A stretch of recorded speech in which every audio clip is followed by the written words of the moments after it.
Почитуван гувернер Бежовска, 29 фирми од Струмица, блиски до фамилијата на власт, меѓу кои и Сара Инженеринг, фирма на Вице Заев, брат на премиерот, меѓу кои Глобал Медија Груп, како и Тритерол, бизнис партнери на господинот Заев како градоначалник поранеше на Струмица, со месеци не ги плаќале кредитите во Евростандард банка.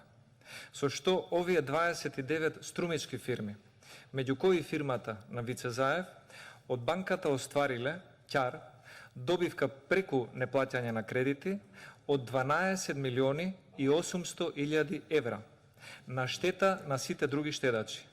Сте знаеле од претходно преку ревизии на предметите, а особено од 22 мај сте знаеле кога сте вовеле дневен надзор над банката. Зошто сте дозволиле овие 29 струмички фирми да ќарат речиси 13 милиони евра со невраќање на кредити на штета на сите други штедачи? И дали за ова сте биле навремено информирани? Благодарам.